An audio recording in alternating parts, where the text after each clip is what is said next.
Hey guys, welcome to the study with Mayank. मैं हूं आपका मयांक और आज ला रहा हूं मैं आपके लिए कक्षा 6 के लिए इतिहास की पाठ्य पुस्तक हमारे अतीत भाग 1 से इसका अध्याय 3। यहां पर हम भोजन संग्रह से उत्पादन तक इससे संबंधित चैप्टर के जो है एमसीक्यू देखेंगे, यानी प्रश्नों को देखेंगे। तो चलिए स्टार्ट करते हैं आज का वीडियो। देखते हैं मैं क्या क्या डिस्कस करना है यहाँ पर। देखिए, आज का पहला प्रश्न है आपका, प्रागैतिहासिक मानव की बसने की प्रक्रिया के संदर्भ में निम्नलिखित कथनों पर विचार कीजिए। यहां पर पूछा गया है कौन सा कथन यहां पर असत्य है। पहला है, लोगों द्वारा पौधे उगाने और जानवरों की देखभाल करने को बसने की प्रक्रिया का नाम दिया गया है। सेकंड, यह करीब 1000 साल पहले शुरू हुई। थर्ड, बसने की प्रक्रिया में मानवों के द्वारा अपनाए गए पौधे और जानवर जंगली पौधों और जानवरों के समान थे। देखिए, आप लोगों को अगर देखा जाए, जो हमारी मानव की बसावट की प्रक्रिया है वो लगभग आज से 12,000 साल पहले स्टार्ट हो गई थी। यानी हमारे जो पुरातत्वविद हैं, आपके वैज्ञानिक हैं, ये बताते हैं कि मानव बसावट की जो प्रक्रिया थी आपकी, वो आज से 12,000 साल पहले स्टार्ट हो चुकी थी। और लोगों के द्वारा जो पौधे उगाए गए, उन साथ साथ जो जानवर पाले गए, यानी जिसको हम जानवरों की देखभाल करना कहते हैं, तो इसको हमने बसने की प्रक्रिया का नाम दिया। तो पहला वाला कथन यहाँ पर बिल्कुल सही है। सेकंड है, यह करीब 10,000 साल पहले शुरू हुई। यह 10,000 साल पहले शुरू नहीं हुई, बल्कि 12,000 साल पहले शुरू हुई। यहां बताया गया है कि बसने की प्रक्रिया में मानवों के द्वारा अपनाए गए पौधे और जानवर जंगली पौधों और जानवरों के समान थे। देखिए, ध्यान देने वाली बात यह है कि मानव जैसे जैसे मानव का विकास होता गया है, जैसे जैसे मानव ने अपने परिवेश को देखा है, परिवेश से बहुत कुछ सीखा है, उसने ये भी देखा है किस तरह से फल पकते हैं, किस तरह से जो पेड़ हैं वो कह सकते हैं एक समय अवधि के बाद फल देते हैं, कौन सी ऋतु में कौन सा फल आता है, कौन सी ऋतु में कौन सा पेड़ हमें किस तरह का फल देगा। तो उन्हें इस चीज़ का सब ज्ञान हो गया था और उस आधार पर उन्होंने क्या किया, उन्हीं फलों को, उन्हीं अनाजों को चयनित किया जो वो खा सकते थे। और उन जानवरों का उन्होंने चयन किया जो कि जंगली नहीं थे, यानी कि हिंसक प्रकृति के नहीं थे, कम हिंसक प्रकृति के थे, यानी कि शाकाहारी प्रवृत्ति वाले जानवर थे।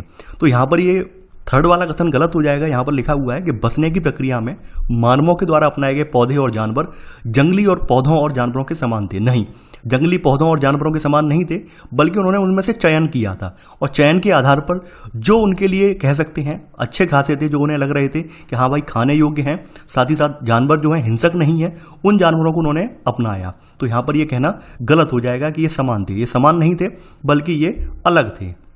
तो यहां पर थर्ड वाला कथन यहां पर गलत हो जाएगा।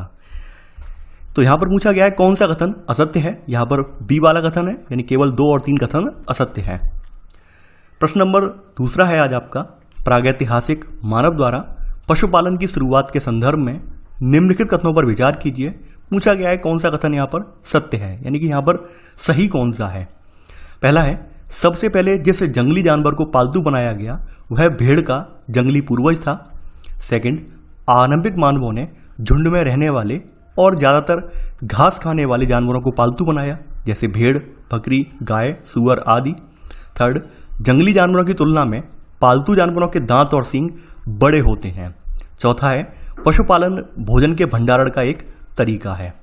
देखिए, अगर हम बात करें, जो प्रागैतिहासिक मानव है, इसने अपने जो पशुपालन की स्टार्टिंग की है, पशुपालन करना शुरुआत किया है, तो इसका जो सबसे पहले इसने जिस पशु को जो है पालतू बनाया है वह कुत्ते का जंगली कह सकते हैं पूर्वज था, न कि भेड़ का। सबसे पहले इसने क्या है, कुत्ते को अपना जो है पालतू बनाया है। आप कई बार पूछा गया है, कई एक दिवसीय एग्जामों में पूछा गया है कि मानव ने सबसे पहले अपना जो पालतू जानवर कौन सा बनाया था, कुत्ते का जंगली पूर्वज था ये। सबसे पहले कुत्ते को बनाया है, कुत्ते के बाद फिर ये भेड़ पर आए हैं, फिर बकरी पर आए हैं। तो यहाँ पर पहला वाला कथन असत्य हो जाएगा। दूसरी बात है, यहाँ पर आरंभिक मानवों ने जो झुंड में रहने वाले, ज्यादातर ऐसे जानवर थे झुंड में रहते थे, मिलजुल कर साथ में रहते थे, घास खाने वाले थे, तो इन जानवरों को पालतू बनाया क्योंकि ये कम हिंसक थे, यानी कि ये हिंसक नहीं थे बिल्कुल। क्योंकि सिंगल जानवर सिंगल वही रहेगा जो कि ज्यादा लड़ता झगड़ता है। झुंड में वो रहेंगे जो कम लड़ते झगड़ते हैं, आराम से शालीनता पूर्वक रहते हैं। तो यहाँ पर भेड़, बकरी, गाय, सूअर आदि, तो ये इन्होंने यहाँ पर इनको पालतू बनाया है। जंगली जानवरों की तुलना में पालतू जानवरों के दांत और सींग बड़े होते हैं।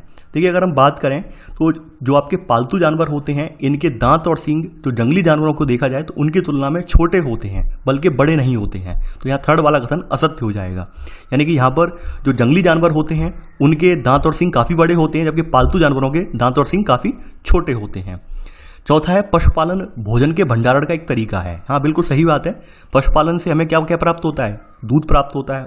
भेड़ से हमें मिलने वाली जो उसकी फर है उससे हमें ऊन प्राप्त होती है। इसके अलावा मांस के रूप में भी हम प्रयोग कर सकते हैं। तो कह सकते हैं कि पशुपालन भोजन के भंडारण का एक तरीका है। तो यहाँ पर चौथा वाला कथन यहाँ पर बिल्कुल सही है।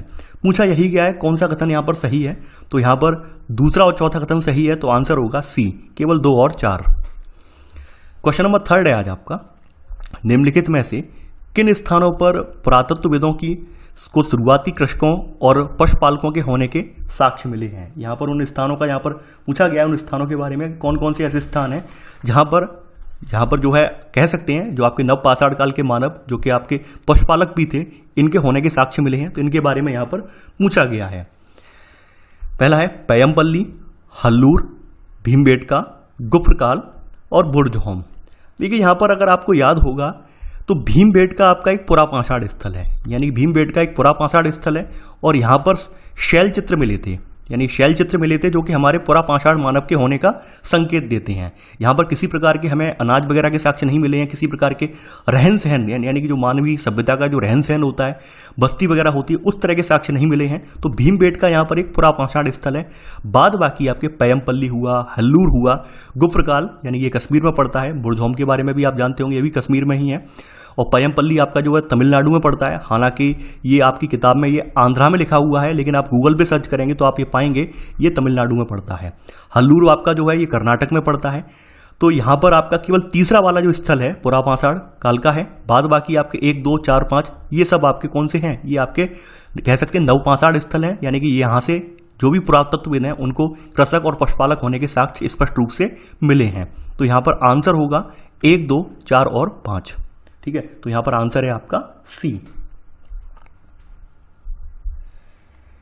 आगे बढ़ते हैं। यहां पर निम्नलिखित स्थानों में से कौन सा पुरास्थल कृषि व पशुपालन से संबंध नहीं रखता है? यानी यहां पर पूछा गया है कौन सा एक ऐसा स्थल है जो कि आपका जो है कृषि और पशुपालन से उसका संबंध दूर दूर तक नहीं है। देखिए ये सारे जो प्रश्न हैं आपको जो मैंने नोट्स बनवाए हैं उससे सब ये प्रश्न लिए गए हैं। तो अगर आपने हमारी जो प्रीवियस वीडियो है जिसके जरिए हमने नोट्स बनवाए थे आपको, वो वीडियो अगर नहीं देखी सबसे पहले आप उस वीडियो को देखा करें, उसके बाद प्रश्नों को सॉल्व किया करें, तो आपको बहुत अच्छे से समझ में आएगा। वरना यहाँ पर आप फिर बाद में कहेंगे सर आपने अच्छे से बताया नहीं, समझाया नहीं, क्योंकि वहाँ पर मैं स्पष्ट रूप से नोट्स बनवा दिए हैं आपको। तो यहाँ पर दाऊजली हेडिंग है, मेहरगढ़ है, कोल्डहवा है, चिरांद है, कुरनूल है, यानी ये नाम आपके दिए गए हैं। यहाँ पे पूछा गया है कि पुरास्थल कृषि और पशुपालन से संबंध इसमें कौन सा ऐसा है जो कि संबंध नहीं रखता है। आपको अगर याद हो तो ये दाऊजली हेडिंग है। दाऊजली हेडिंग आपका कहाँ पड़ता है? ये ब्रह्मपुत्रा रिवर की जो घाटी है वहाँ पर पड़ता है, पहाड़ी के नज़दीक है ये स्थल है। मेहरगढ़ की अगर बात करें तो मेहरगढ़ जो है पाकिस्तान के जो है बलूचिस्तान प्रांत में स्थित है। कोल्डहवा जो है उत्तर प्रदेश के इलाहाबाद जिले में अवस्थित है। यहाँ से गेहूँ और चावल जानवरों की हड्डियाँ वगैरह मिली हैं। चिरांद की बात करें, चिरांद आपके जो है आधुनिक बिहार राज्य में है। यहाँ से भी आपको गेहूँ, हरा चना, जौ, भैंस और बैल के अवशेष मिले हैं। कुरनूल की बात करें तो कुरनूल आपका जो है ये स्थल आपका आंध्र प्रदेश में पड़ता है। कुरनूल जो है आपका आंध्र प्रदेश में है और यहाँ से हमें राख के साक्ष्य मिले हैं। यहाँ से हमें राख के साक्ष्य मिले हैं, यानी कि हमें यहाँ से पुरापाषाण मानव के रहने के साक्ष्य मिले हैं, ना कि नवपाषाण मानव के। तो ध्यान देने वाली बात यह है, यहाँ से हमें जो पुरापाषाण मानव था जो केवल कह सकते हैं आदि मानव जिसे हम कह सकते हैं, या फिर खाद्य संग्राहक जो मानव था, तो उस तरह के हमें यहाँ पर साक्ष्य मिले हैं, ना कि यहाँ पर हमें खेती करने वाले मानव के मिले हैं। तो यहाँ पर पूछा गया है कि कौन सा स्थल संबंध नहीं रखता है, तो कुरनूल जो है वो संबंध नहीं रखता है इससे। तो आंसर होगा यहाँ पर डी, यानी केवल 5वां। क्वेश्चन नंबर 5वां है आज आपका। सूची 1 को सूची 2 से सम्मिलित करना है यहाँ पर, और नीचे दिए कूट की सहायता से सही उत्तर का चयन करना है। सूची 1 में पुरास्थल है और सूची 2 में अवस्थिति, यानी ये कहाँ कहाँ पर स्थित है। तो 1 बाई 1 करके हम यहाँ पर देखते हैं। पहला है मेहरगढ़। देखिए मेहरगढ़ की बात करें तो मेहरगढ़ जो है पाकिस्तान के बलूचिस्तान प्रांत में स्थित है। मेहरगढ़ यानी मैं यहाँ पर डिफरेंट कलर की जो हेडिंग से यूज कर लेता हूँ। मेहरगढ़ जो है ये पाकिस्तान में पड़ता है, ठीक है। और यहाँ से हमें गेहूँ और जौ के अवशेष मिले हैं, और इसके अलावा यहाँ पर अनेक जानवरों के अवशेष भी मिले हैं, जिनमें हिरण, सूअर, ऐसे जंगली जानवरों की हड्डियाँ भी हमें यहाँ पर देखने को मिलती हैं। इसके अलावा भेड़, बकरी, ये सारी चीज़ें हमें यहाँ पर देखने को मिलती हैं। कोल्डहवा का जिक्र अभी मैंने कर दिया है, यूपी में है, इलाहाबाद के समीप है कुल ढेबा। यहाँ से हमें चावल के साक्ष्य मिले हैं, गेहूं या चावल जानवरों की हड्डियां मिली हैं, सॉरी गेहूं बोल गया मैं, चावल के साक्ष्य मिले हैं। वहीं बात कर लें चिरांद को, चिरांद के बारे में भी अभी मैं बताया था। चिरांद जो है आपका आधुनिक बिहार में पड़ता है। वहीं जो गुफ्रकाल है, यानी कि जो गुफ्रकाल वाला जो आपका है, ये आपका आधुनिक कश्मीर में स्थित है। यहाँ से हमें गेहूं और जो दलहन होती है, यानी कि दाल वगैरह जिसे हम कहते हैं, उसके साक्ष्य मिले हैं। तो यहाँ पर आपका 5वें का आंसर होगा सी, यानी कि यहाँ पर ए का तीसरा, बी का यहाँ पर पहला, ठीक है, सी का चौथा और डी का दूसरा। तो आंसर होगा आपका सी। प्रश्न नंबर 6वां है आपका, 6वां भी सेम वही है पैटर्न, और यहाँ पर भी पुरास्थल दिए हुए हैं और ये इनकी अवस्थिति बताई गई है, कहाँ कहाँ पर ये अवस्थित हैं ये हमें बताना है। यानी कि ये पुरास्थल एक तरफ दिए गए हैं और ये कौन कौन से जगहों पर अवस्थित हैं वो हमें बताना है। महागढ़ा, बुर्जहोम, हल्लूर और पैयमपल्ली। देखिए अगर हम महागढ़ा की बात करें, महागढ़ा के बारे में आप जानते होंगे, ये आधुनिक उत्तर प्रदेश में स्थित है, यानी यूपी में स्थित है, ठीक है। इसके अलावा महागढ़ा के अलावा आपका जो अगला स्थल है ये है आपका बुर्जहोम पड़ता है। बुर्जहोम आपका जो है आधुनिक कश्मीर में स्थित है। वहीं आपका अगला स्थल जो है, अगला स्थल आपका जो आता है हल्लूर आता है। तो हल्लूर आपका जो पड़ता है ये आधुनिक आंध्रा में पड़ता है। इसके अलावा आपका पैयमपल्ली जो है, पैयमपल्ली के बारे में मैंने आपको फिर से बताया था, पैयमपल्ली वैसे तो तमिलनाडु में पड़ता है, लेकिन यहाँ पर आपकी किताब में क्या है, इसको आंध्र प्रदेश में ही दिखाया है। वैसे तो ये तमिलनाडु में पड़ता है, तो लेकिन मैंने यहाँ पर आपको संशोधित जो आंसर है वो बता दे रहा हूँ, तमिलनाडु में स्थित है पैयमपल्ली, ठीक है। तो कंफ्यूज मत होना, किताब में आंध्र प्रदेश है, हो सकता है मिस्टेक की वजह से रख दिया हो। तो यहाँ पर आपके सामने सही आंसर है, यानी कि आपका 6वें का जो सही आंसर होगा वो होगा डी, यानी कि ए का चौथा, बी का तीसरा, सी का पहला और डी का दूसरा। प्रश्न नंबर 7वां है अब आपका, यहां पूछा गया है पुरातत्वविदों को कुछ पुरास्थलों पर झोपड़ियों और घरों के निशान मिले हैं। बुर्जहोम पुरास्थल से प्राप्त ऐसे साक्ष्यों के संदर्भ में निम्नलिखित कथनों पर विचार कीजिए। यह पूछा गया है कौन सा कथन यहां पर असत्य है, यानी कि यहां पर गलत कथन कौन सा है ये पूछा गया है। पहला है, यहां के लोग गड्ढे के नीचे घर बनाते थे जिन्हें गर्तावास कहा जाता है। सेकंड, पुरातत्वविदों को यहां से झोपड़ियों के अंदर और बाहर दोनों स्थानों पर आग जलाने की जगह मिली हैं। देखिए अगर बात करें तो जो बुर्जहोम है आपका वर्तमान कश्मीर में पड़ता है, तो यहाँ पर हमने देखा था कि यहाँ पर लोग जो होते थे वो गड्ढे के नीचे घर बनाते थे। शायद इसलिए बनाते हों क्योंकि वहाँ की जलवायु जो थी बहुत ज़्यादा ठंडी जलवायु थी, तो इस वजह से ठंड से बचने के लिए वो लोग गड्ढे के भीतर घर बनाते थे। और इनमें उतरने के लिए जो घर बनाए जाते थे उनमें सीढ़ियाँ वगैरह भी हमें पाई गई हैं। तो खास करके इस तरह के जो घर बनाए गए हैं तो इनके बनाने का उद्देश्य केवल यही है, ठंड से सुरक्षा करना है, यानी खास करके जो विषम परिस्थिति है मौसम की उससे कैसे भी लड़ना। तो ये इनका यहाँ पर मोटो था इसका। और यहाँ पर हम इन जब झोपड़ियों का अध्ययन करते हैं तो ये पाते हैं इन झोपड़ियों के भीतर यानी कि अंदर और बाहर दोनों ही स्थानों पर आग जलाने की जगहें भी मिली हैं। तो यहाँ पर पहला कथन भी यहाँ पर सही है, यानी इनको गर्तावास कहा जाता है, और दूसरा कथन भी यहाँ पर सही है कि आग जलाने के हमें साक्ष्य जो है अंदर और बाहर दोनों जगहों पर मिले हैं। लेकिन यहाँ पर पूछा गया है कौन सा कथन असत्य है। देखिए ना तो पहला कथन असत्य है और ना ही दूसरा कथन असत्य है, तो आंसर होगा आपका डी, 7वें का डी। देखिए थोड़ा सा मैं मैप यहाँ पर दोबारा रिपीट कर दे रहा हूँ, ये आपका चैप्टर नंबर 2 का मैप है। चैप्टर नंबर 2 में ही आपके मैप में सारी चीज़ें बता दी गई थी, मैं बार बार रिपीट इसलिए कर रहा हूँ, अभी आपके आगे चलकर यहाँ पर हम आपको मैप प्रैक्टिस वाले क्वेश्चन भी करवाएंगे। 8वां प्रश्न है आपका, नवपाषाण युग के संदर्भ में निम्नलिखित में से कौन सा कथन सही नहीं है। यहाँ पे पूछा गया है कि नवपाषाण युग के बारे में अगर हम बात करें तो कौन सा कथन यहाँ पर गलत है। पहला है, इस काल में पुरापाषाणिक औजारों का प्रयोग और निर्माण पूर्णतः बंद हो गया। सेकंड, इस काल के औजारों की धार को अधिक पैना करने के लिए उन पर पॉलिश चढ़ाई जाती थी। थर्ड, इस युग में वनस्पतियों व अन्य चीजों को पीसने के लिए ओखली व मूसल का प्रयोग होने लगा था। डी, इस युग में मिट्टी के बर्तनों पर अलंकरण आरंभ हो गया था। ई, अब लोग कपड़े भी बुनने लगे थे, इसके लिए कपास जैसे आवश्यक पौधे उगाए जा सकते थे। तो हम सबसे निचले वाले ऑप्शन से स्टार्ट करते हैं। देखिए यहाँ पर हमें नवपाषाण युग में मानव के कपड़े पहनने का भी हमें यहाँ पर सोर्स मिलता है, साक्ष्य मिलता है, और हमें इस बात के प्रमाण भी मिलते हैं कि नवपाषाण युग में मानव जो था वो कपास की खेती करने लगा था। तो यहाँ पर ई वाला कथन बिल्कुल सही है। खास करके नवपाषाण युग में कई प्रकार के हमें मिट्टी के बर्तन भी मिले हैं और मिट्टी के बर्तनों पर बड़ी अच्छी खासी चित्रकारी भी की गई है, यानी अलंकरण भी किया गया है। तो यहाँ पर हम ये देखते हैं इस युग में मिट्टी के बर्तनों पर अलंकरण भी आरंभ हो गया था। खास करके अगर आप जो वर्तमान में जो ओखली और मूसल देखते हैं, खास करके ये ग्रामीण परिवेश में तो घर घर में मिल जाएगी, शहरों का तो पता ही नहीं, शहरों में तो मुश्किल है, ग्रामीण परिवेश में आज भी हर घर में मिल जाएगी। और खास करके शादी विवाह के टाइम पर जो परंपराएं रिवाजें होती हैं उनमें इनका प्रयोग आज भी करते हैं। कहीं कहीं आपने देखा होगा, पश्चिमी यूपी में, आपका पूर्वी यूपी में मैंने देखा है, राजस्थान वगैरह में देखा है, तो आज भी ओखली मूसल जो होती है शादी के टाइम पर इसका जो है कहीं ना कहीं पता नहीं उनका कुछ रीत रिवाज जुड़े हुए हैं, वहाँ पर निकल कर आते हैं, या नहीं जिनके घर में नहीं होते हैं वो भी मंगा लेते हैं कहीं ना कहीं से। तो ये ओखली मूसल नवपाषाण युग में भी यूज किए जाते थे और आज वर्तमान में भी यूज किए जा रहे हैं। तो आप समझ सकते हैं कितनी पुरानी ये आपकी परंपरा रही है इसकी। तो यहाँ सी वाला कथन भी सही है।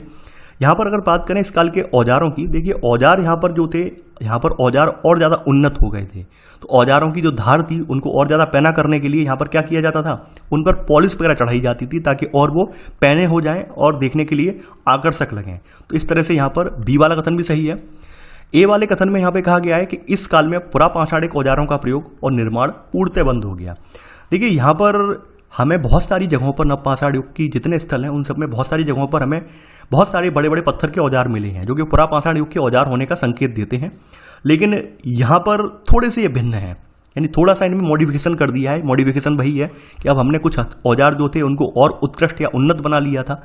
तो हम यहाँ ये कहना यहाँ पर गलत हो जाएगा कि पुरापाषाण युग के औजार यहाँ पर नहीं बनाए जाते थे, ये कहना यहाँ पर गलत हो जाएगा। बनाए जाते थे लेकिन उनमें हमने थोड़ा सा उन्हें और उन्नत बना लिया।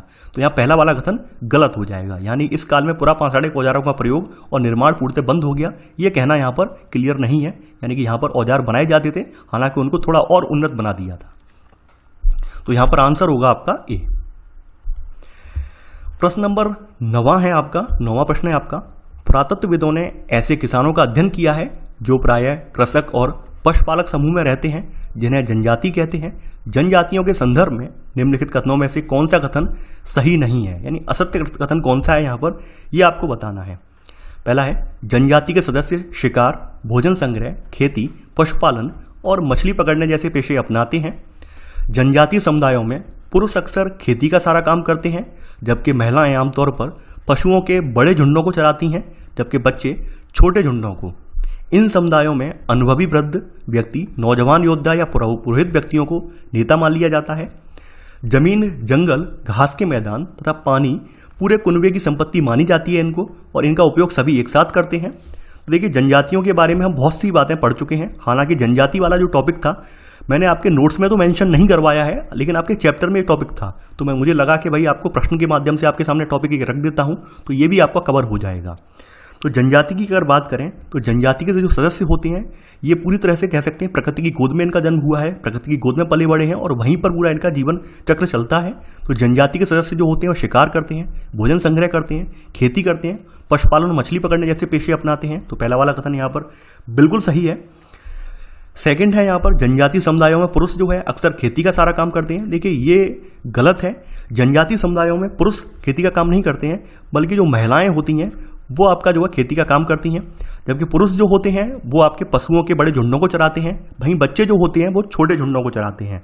तो यहाँ सेकंड वाला कथन जो है असत्य हो जाएगा, यानी कि यहाँ पर पुरुष आमतौर पर क्या करते हैं, पशुओं के बड़े बड़े झुंडों को चराते हैं, जबकि बच्चे जो होते हैं वो छोटे झुंडों को चराते हैं। जबकि जानवरों की साफ सफाई या दूध निकालने का काम वगैरह है ये दोनों लेडीज और जेंट्स दोनों मिलकर कर लेते हैं। इसी तरह से बर्तन, टोकरी वगैरह, विभिन्न तरह के जो जंगलों से मिलने वाले उत्पाद हैं इनको परिष्कृत करना वगैरह है ये लोग भी साथ साथ मिलकर करते हैं। नृत्य, गायन वगैरह ये भी लोग साथ साथ मिलकर करते हैं। सी वाला कथन भी यहाँ सही है, ये किसी एक को अपना नेता मान लेते हैं। तीसरी बार अगला कथन यहाँ पर है जमीन, जंगल, घास के मैदान। देखिए यहाँ पर क्या है, कोई जाति प्रथा नहीं होती है, कोई ऊंच नीच वाला माहौल नहीं होता है, सब एक समान होते हैं और सभी का सारे संसाधनों पर पूरा पूरा हक होता है। इनकी जो भी परंपराएं हैं या इनकी जो सांस्कृतिक परंपराएं बहुत समृद्ध रही हैं और बहुत विशिष्ट भी रही हैं, यानी कह सकते हैं यहाँ पर हमें इनकी भाषाएं भी अपनी रही हैं, संगीत भी है, कहानी, चित्रकारी वगैरह, देवी देवता, सब कुछ इनमें शामिल है। तो यानी कह सकते हैं जनजातीय परंपराएं हमारी बहुत समृद्ध रही हैं।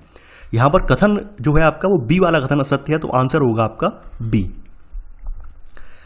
10वां प्रश्न है आपका, मेहरगढ़ में इंसानी बस्ती के आरंभ के संदर्भ में निम्नलिखित कथनों पर विचार कीजिए। पूछा गया है कौन सा कथन यहाँ पर असत्य है, यानी कि यहाँ पर गलत कथन कौन सा है।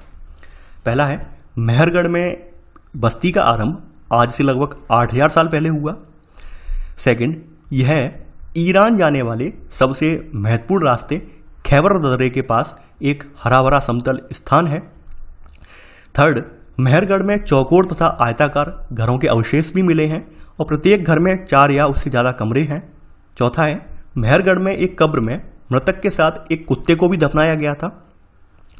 तो आपको पता ही होगा मेहरगढ़ के बारे में हम बहुत सारी चर्चा कर चुके हैं। पाकिस्तान के बलूचिस्तान प्रांत में पड़ता है और यहाँ पर बस्ती का आरंभ लगभग आज से 8000 साल पहले हुआ। तो पहला वाला कथन बिल्कुल सही है। देखिए, जो मेहरगढ़ पड़ता है वो आपका एक बोलन दर्रा है। तो बोलन दर्रे के पास एक हरा भरा समतल स्थान है, वहां पर ये पड़ता है, ना कि खैबर दर्रे के पास। ये ध्यान रखना, कई बार पूछा गया है कि कौन सा जो नवपाषाण स्थल है बोलन दर्रे के समीप पड़ता है। ये बोलन दर्रे के समीप आपका जो है मेहरगढ़ पड़ता है, खैबर दर्रे के पास नहीं है ये। तो सेकंड वाला कथन असत्य हो जाएगा। मेहरगढ़ को अगर हम यहाँ पर इसका उत्खनन जब हुआ है तो मेहरगढ़ में हमने पाया है यहाँ पर चौकोर और आयताकार घरों के अवशेष यहाँ पर मिलते हैं। प्रत्येक घर में यहाँ पर 4 या उससे ज़्यादा कमरे हैं। तो ये इस बात का संकेत देते हैं कि यहाँ पर कुछ लोग इन कमरों का प्रयोग भंडारण के लिए भी करते होंगे, यानी खाद्यान्न के भंडारण के लिए भी इनका प्रयोग करते होंगे। या तीसरा वाला कथन सही है। मेहरगढ़ की अगर हम बात करें तो मेहरगढ़ में हमें एक कब्र ऐसी मिली है, यानी कब्र में हमें मृतक के साथ जो कुत्ता बताया गया है, कुत्ता नहीं है बल्कि बकरी है, बकरी को दफनाया गया है। यानी मेहरगढ़ की कब्र अपने आप में एक विशिष्ट कब्र है और यहाँ पर हमें इंसान के साथ बकरी को दफनाए जाने का जिक्र मिलता है। अपनी बकरी को दफनाए जाने का यहाँ पर हमें देखने को मिलता है। तो आपके पुरातत्वविद हैं वो इस बात का अनुमान लगाते हैं, शायद इन लोगों के मन में ये होगा कि मृत्यु के बाद जीवन रहता है तो भोजन वगैरह के इंतजाम के तौर पर बकरी को साथ में दफना दिया हो।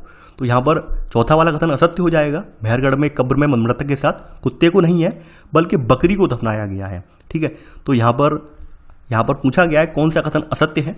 यहाँ पर दूसरा और चौथा कथन असत्य है। तो आंसर होगा आपका सी, केवल 2 और 4। 10वें का आंसर होगा सी। 11वां प्रश्न है आपका, नवपाषाण कालीन पुरास्थल दाऊजली हेडिंग के संदर्भ में निम्नलिखित कथनों पर विचार कीजिए। पूछा गया है यहाँ पर कौन सा कथन असत्य है, यानी गलत कथन यहाँ पर कौन सा है, ये यहाँ पर पूछा गया है। पहला है, दाऊजली हेडिंग चीन और म्यांमार की ओर जाने वाले रास्ते में ब्रह्मपुत्र की घाटी की एक पहाड़ी पर है। सेकंड, यहाँ काष्ठाश्म के औजार और बर्तन भी प्राप्त हुए हैं। थर्ड, यहाँ से मूसल और खरल जैसे उपकरण प्राप्त हुए हैं, जिससे पता चलता है कि यहाँ के लोग भोजन के लिए अनाज उगाते हैं। चौथा है, दाऊजली हेडिंग से जेडाइट पत्थर भी प्राप्त हुआ है। देखिए, यहाँ पर अगर हम बात करें तो दाऊजली हेडिंग जो है आपका वो चीन और म्यांमार की ओर जाने वाला जो रास्ता है, इस रास्ते में ब्रह्मपुत्र की घाटी की एक पहाड़ी पर ये स्थित है। तो पहला वाला कथन तो यहाँ बिल्कुल सही है। दूसरा कथन यहाँ पर अगर बात करें, यहाँ से काष्ठाश्म के औजार और बर्तन भी प्राप्त हुए हैं। काष्ठाश्म का मतलब होता है अति प्राचीन लकड़ी जो सख्त होकर पत्थर जैसी बन जाती है, उसको हम काष्ठाश्म कहते हैं। तो यहाँ पर सेकंड कथन भी आपका सही है। देखिए, यहाँ से भी हमें मूसल और खरल जो कि आपके नवपाषाण युग के दौरान यूज किए जाते थे अनाज को कूटने वगैरह के लिए, तो यहाँ से भी हमें मूसल और खरल जैसे उपकरण प्राप्त हुए हैं। इससे हमें पता चलता है कि ये लोग भी अनाज वगैरह उगाते होंगे। तो ये थर्ड वाला कथन भी यहाँ पर सही है। यहाँ पर हमें एक विशेष किस्म का पत्थर जो है जेडाइट पत्थर जिसे बोलते हैं, ये देखने को मिला है। संभवतः पुरातत्वविद ये मानते हैं, वैज्ञानिक ये मानते हैं ये चीन से आया होगा। जेडाइट पत्थर जो है चीन में पाए जाते हैं, तो ये माना जाता है कि जेडाइट पत्थर जो है वो चीन से आया होगा, क्योंकि इस रास्ते से चीन से शायद संभवतः लोग आए गए हों। तो इस वजह से यहाँ पर ये जेडाइट पत्थर जो आया है वो संभवतः चीन से यहाँ पर पहुँच गया होगा। यहाँ पर पूछा गया है कौन सा कथन असत्य है। देखिए, इनमें से कोई भी कथन असत्य नहीं है, तो आंसर होगा आपका डी। 12वां है आपका प्रश्न, नवपाषाण युग के सबसे प्रसिद्ध पुरास्थलों में एक चाताल युग कौन से देश में स्थित है। चाताल युग के बारे में हम यहाँ पर बात कर रहे हैं। इराक, ईरान, तुर्की, अफगानिस्तान। देखिए, जो चताल युग या चाताल युग जो हम कहते हैं ये आपका तुर्की में पड़ता है और यहाँ पर दूर दराज के स्थानों से कई सारी चीज़ें लाई जाती थीं और इनका उपयोग भी किया जाता था। जैसे यहाँ पर सीरिया से एक चकमक नाम का पत्थर होता है, ये लाया गया था। लाल सागर की कौड़ियाँ मिली हैं, भूमध्य सागर की सीपियाँ मिली हैं। तो यहाँ पर ये सब सारी चीज़ें हमें यहाँ पर देखने को मिलती हैं। तो ये चताल युग जो स्थान है ये आपका तुर्की में पड़ता है। तो यहाँ पर 12वें का आंसर होगा सी। 13वां प्रश्न है आपका। देखिए, यहाँ पर अब आपका मैप प्रैक्टिस का यहाँ पर क्वेश्चन है ये, तो इसको ध्यान से करना है। और मैप प्रैक्टिस आपके यूपीएससी में दिनों दिन इसका महत्व बढ़ता जा रहा है, क्योंकि यूपीएससी में अक्सर लोग जो तथ्य होते हैं उनको तो रट लेते हैं, मैप प्रैक्टिस वगैरह नहीं करते हैं। और खास करके यूपीएससी में वर्तमान में आप देखेंगे तो कई सारे प्रश्न जो हैं वो हर प्रीलिम्स के एग्जाम में 2-3 प्रश्न ऐसे होते हैं जो आपके मैप प्रैक्टिस से बेस पूछ लिए जाते हैं। तो आप अगर इसकी प्रैक्टिस अच्छे से करेंगे तो आप ये कर पाएंगे, वरना आपका ये रह जाएगा। तो मानचित्र में अंकित स्थान 1, 2, 3, 4 तथा 5 नवपाषाण स्थलों से संबंधित हैं। इन स्थानों का सही क्रम लगाएं। देखिए मैं तो यहाँ पर आपको डायरेक्ट स्थानों के बारे में बता दूंगा, लेकिन आप कोशिश ये करना, आप वीडियो को पॉज करके एक बार अपने से थोड़ा गैस करके देखना कि कौन कौन से स्थलों पर कौन कौन से स्थान हो सकते हैं, क्योंकि मैं तो यहाँ डायरेक्ट बता दूंगा, लेकिन आप अपने स्तर से यहाँ पर एक बार कह सकते हैं गैस करके देख लेना कि भाई यहाँ पर सर जो हमें करवा रहे हैं यहाँ पर कौन कौन से स्थान होंगे। तो ये आप पर डिपेंड करता है, ठीक है। तो यहाँ पर सबसे पहले यहाँ पर जो पहला वाला स्थान यहाँ पर जिक्र किया गया है, ये स्थान आपका चिरांद है। यानी अगर हम पहले स्थान की अगर बात करें तो पहला वाला आपका जो स्थान जो पड़ता है ये आपका स्थल चिरांद है, ठीक है। तो पहला स्थान आपका चिरांद आ जाता है इसमें। दूसरा है आपका यहाँ पर दूसरा वाला जो जम्मू कश्मीर में पड़ता है ये आपका बुरजहोम है स्थान। तीसरा वाला जो स्थान है ये बलूचिस्तान प्रांत में जो पड़ता है ये आपका मेहरगढ़ पड़ता है, ठीक है। तीसरा वाला स्थान आप ध्यान रखना कौन सा पड़ता है, ये हमारा ये मेहरगढ़ वाला स्थान पड़ता है तीसरा वाला। चौथा वाला स्थान यहाँ पूछा गया है, ध्यान देने वाली बात यह है चौथा वाला स्थान जो है ये महागढ़ा है, ठीक है। पांचवा वाला स्थान जो है आपका कोल्डी हवा है। तो यहाँ पर आंसर होगा आपका डी, चिरांद, बुरजहोम, मेहरगढ़, महागढ़ा और कोल्डी हवा, क्योंकि इन सब पर नंबरिंग मैंने की हुई है। तो नंबरिंग के अकॉर्डिंग आप देखेंगे तो आपके नवपाषाण स्थल आप ये पाएंगे, ठीक है। आगे बढ़ते हैं। यहाँ पर 14वां प्रश्न है आपका, अगर हम आइजॉल मिजोरम की राजधानी है से भोपाल तक की यात्रा करते हैं तो इस दौरान यात्रा में आने वाले नवपाषाण स्थलों को पूर्व से पश्चिम क्रम में रखकर सूचीबद्ध करें। देखिए सबसे पहली बात तो ये है आपको दिशा ज्ञान होना चाहिए। दिशा ज्ञान यहाँ पर होना बहुत अत्यंत महत्वपूर्ण है। तो आप लोग जानते होंगे 4 दिशाएं होती हैं, ईस्ट, वेस्ट, नॉर्थ, साउथ। तो हम अगर यहाँ से चलना स्टार्ट करें, यानी हम यहाँ से चलते हैं, यहाँ से इस तरह से चलते हैं, तो ये हम यहाँ से पूर्व से पश्चिम की ओर बढ़ रहे हैं, यानी यहाँ से हम बढ़ते हुए पश्चिम की ओर जा रहे हैं, इस तरह से पश्चिम की ओर जा रहे हैं। तो ध्यान देने वाली बात यह है कोई मिजोरम के आइजॉल से यहाँ से चलना स्टार्ट करेगा और इस तरह से चलता जा रहा है, तो सबसे पहले तीसरे नंबर का स्थान है जिसको हम दाऊजली हेडिंग के नाम से जानते हैं, ये पड़ेगा। उसके बाद फिर क्या पड़ेगा, फिर बिहार वाला जो स्थान है चिरांद है, ये पड़ेगा। फिर यहाँ पर जो आपका कोल्डी हवा पड़ता है, यानी आप जो बिंदु यहाँ दर्शाया गया है मैप पर दूसरा वाला, ये कोल्डी हवा पड़ता है, ये कोल्डी हवा पड़ेगा।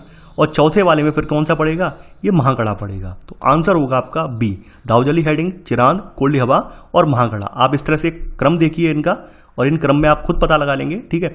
तो यहाँ पर आप पूर्व से, यानी कि यहाँ पर आप पूर्व से पश्चिम की ओर इनका क्रम लगाते हैं तो 3, 1, 2, 4 क्रम बनता है, ठीक है। क्वेश्चन नंबर 15वां है आपका, स्कूल के विद्यार्थियों का शैक्षिक भ्रमण दक्षिण में कन्याकुमारी से अपनी यात्रा शुरू करता है। इस दौरान उत्तर की ओर बढ़ते हुए वह कौन से पुरापाषाण स्थलों का भ्रमण करते हुए आगे बढ़ेगा। ध्यान देने वाली बात ये यहाँ पे पुरापाषाण स्थल पूछे गए हैं, ना कि नवपाषाण स्थल। जबकि यहाँ पर आपके जो ये वाला प्रश्न है ये नवपाषाण स्थलों वाले दोनों प्रश्न हैं, जबकि यहाँ पर आपका जो है क्या है, पुरापाषाण स्थल यहाँ पर पूछे गए हैं। तो यहाँ पर हम बात कर रहे हैं इस ग्रुप की, यानी कि ये कहाँ से स्टार्ट करेगा यात्रा, कन्याकुमारी से अपनी यात्रा स्टार्ट करेगा और इस ऐसी यात्रा में आगे बढ़ते हुए पुरापाषाण स्थलों का ये भ्रमण करेगा। यानी इन छात्रों का एक पूरा एजुकेशनल टूर हो रहा है। तो हमेशा ध्यान देने वाली बात यह है, जब भी आपका इस तरह का प्रश्न हो तो आप वहाँ पर एकदम सीधी यानी एकदम वर्टिकल लाइन आपने डाल दी और वर्टिकल लाइन में फिर ये देखेंगे हॉरिजॉन्टली सबसे पहला स्थान कौन सा पड़ रहा है। तो सबसे पहला वाला हम यहाँ पर स्थान जो देख पा रहे हैं, यानी सबसे पहला स्थान आपका कुरनूल की गुफाएं पड़ती हैं, जहाँ से हमें राग के साक्ष्य मिले थे, ठीक है। उसके बाद हुस्गी पड़ेगा, यानी कि जो कर्नाटक का हुस्गी है वो पड़ेगा। उसके बाद फिर भीमबेटका की गुफाएं पड़ेंगी। तो यहाँ पर आपका आंसर होगा बी, कुरनूल गुफाएं, हुस्गी और भीमबेटका। 16वां प्रश्न है आपका, मानचित्र में अंकित बिंदु महत्वपूर्ण नवपाषाण स्थलों को दर्शाते हैं। इन स्थलों को पहचान कर उत्तर से दक्षिण की ओर बढ़ते हुए क्रम में सूचीबद्ध करें। यानी उत्तर से दक्षिण की ओर, ध्यान देने वाली बात यह है नॉर्थ टू साउथ, यानी ऐसे हमें बढ़ना है नीचे की तरफ, नॉर्थ से हमें साउथ की तरफ जाना है। देखिए मैं फिर से बता दे रहा हूँ, नॉर्थ से हमें साउथ की तरफ जाना है और ऐसे हमने लाइन डाल दी, नॉर्थ से लेकर साउथ तक हमने लाइन इस तरह से डाल ली है। तो फिर से मैं वही तकनीक आपको बता रहा हूँ, यहाँ पर आपको कंफ्यूजन नहीं होना है कि भाई ये स्थान हमें पहले लग रहा है, नहीं। हम सबसे पहले हमने एक वर्टिकल लाइन जो डाली है इस तरह लंबवत एक हमने लाइन डाली है, इस पर हम इस तरह से चेक करेंगे, एक हॉरिजॉन्टल लाइन बना के चेक करेंगे कि पहला कौन सा पड़ रहा है, दूसरा कौन सा पड़ रहा है। तो हम ये पाएंगे पहला वाला जो स्थान पड़ रहा है वो कोल्डी हवा पड़ रहा है। आप अगर यहाँ पर देखें तो पहले वाले स्थान पर कोल्डी हवा पड़ रहा है, दूसरे पर महागढ़ा आ रहा है, तीसरे पर आप यहाँ पर जब पहुँचेंगे तो ये हल्लूर पड़ रहा है ये वाला, और चौथे पर जो आपका जो है ये पयमपल्ली है। तो यहाँ पर आपका पहले वाला कौन सा है, कोल्डी हवा आ रहा है, दूसरे पर महागढ़ा आ रहा है, तीसरे पर हल्लूर आ रहा है और चौथे पर पय्यमपल्ली आ रहा है। तो यहाँ पर सही आंसर होगा आपका ए, कोल्डिहबा, महागढ़ा, हल्लूर, पय्यमपल्ली। कुछ इस तरह से आपको जो है एग्जाम में सॉल्व करना होगा प्रश्न। तो मैं प्रैक्टिस इसलिए करवा दे रहा हूँ ताकि आप लोगों में से बहुत सारे लोगों को कमेंट आ रहे थे जो हिस्ट्री बेस्ड आपका मैप है वो कैसे कंप्लीट करें, तो आपको इस तरह से प्रश्नों को सॉल्व करना है। तो आई होप आपको इससे बहुत ज़्यादा हेल्प मिली होगी। तो आप लोग वीडियो को लाइक शेयर करना बिल्कुल ना भूलें, और आपसे मैं फिर से रिक्वेस्ट कर रहा हूँ जो नए अभ्यर्थी हैं वो एटलीस्ट नोट्स जरूर बना लें, और नोट्स बनाने वाले वीडियो को देखकर तब आप अगर प्रश्नों को देखेंगे तो यकीन मानिए आपको वीडियो कह सकते हैं बहुत ही ज़्यादा समझ में आएगा, और आप ऐसा सीख जाएंगे कभी आप भूलेंगे भी नहीं।